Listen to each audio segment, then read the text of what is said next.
Hi friends, we'll see the parameterized query using SQLite.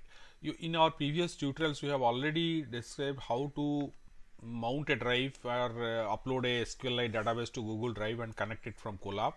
And this is, you can see that video, and this is our connecting string. And we have tried in the second video also some simple SQL select queries. Now let us move out to our parameterized query. Why we need a parameterized query? uh, because we don't want that any malicious code or anybody can inject any SQL code into our query. So that is possible when you are taking data from the user or from any unknown sources which can enter into a query. Now we'll see when the requirement comes. It is not always that we will be taking a select query with where condition which we know. The situation may change. We may take a various data and build our query accordingly. We'll see that. Let's first build the query. Select, or I can do one thing, I can just copy the code above. This is what we have explained. I will try to use the same code. Let me paste it here. Yeah, this is my query. Select ID, name, class, mark, sex from student. Student is my table. So this limit part will remove it. It's no more right now, not required. Fine. This is our query, and we execute it by using a cursor, and my connection is the connection string. Now this, by using fetch all, we get a list of data from our table. Now this is list, we don't require this. Number of records also we don't require right now, but we have to use a for loop to loop through and display all the rows of data. Now here in this query we will try to restrict that so as the students of class 4 only, but here we will use a parameterized query by using a placeholder. Let's see how we will do it. We'll create a tuple. We'll write a variable my data is equal to, let's say, I will create a tuple first 4. Fine, it's better to end a, when I am using a single element, end a tuple with a comma. Now this is where it is. Now in the query I have to modify it and add a placeholder. What is a placeholder? Where condition we are adding to our query, where class equal to, instead of writing a string here 4 or a variable, usually we write a variable which contains the value is 4, 5, whatever class we want. Instead of that, we will write a placeholder here. You are telling that this is not a part of the query, this is a parameter, this is a variable which you have to use it. This is we are telling. Now how my SQLite will know that I am sending a parameter and a query separately?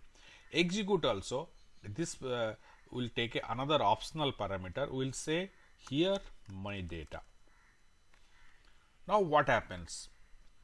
Q is my query like before, it is available here, and whatever I am sending now as a data, this is coming as a tuple here. So now when I run this, let's run this and see how. Yeah, so when I run this, I will get the output. Now it is safe because I am sending parameters separately.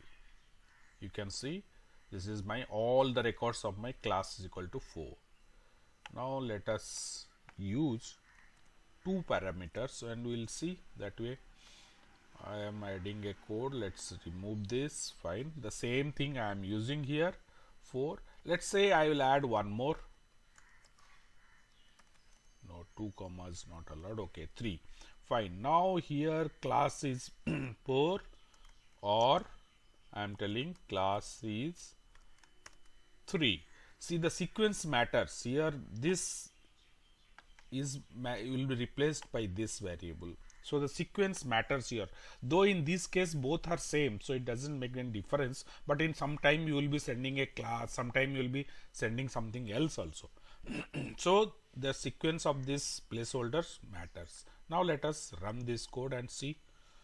You can see we got the output here. Yes, this is class 3 also is there, here also class 3. So this is how we'll see that the parameter passes. Now let us pass one integer also, and that also part we will see.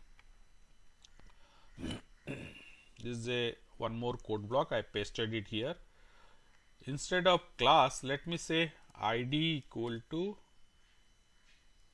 let me remove all other thing, yeah, id equal to, I am using a placeholder. Now here I will say id is 8. I want 1 only, fine. So I can execute this. You can see only 1 record, it as paste. So this is how the placeholder is used. Next we will see how to mix integer and a string while sending the parameter.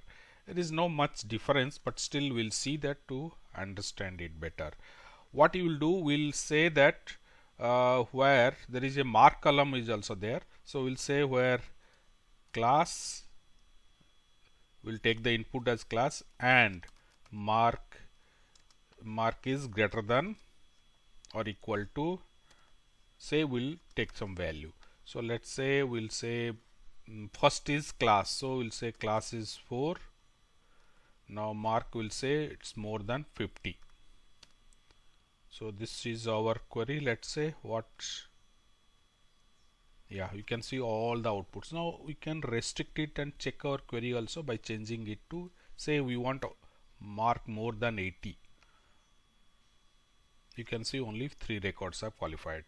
So like that the inputs. Now in the next tutorial we'll see how we can ask the user to enter a ID and we'll display the details of that particular student. So we will take practically the ID from the user and display the all the details.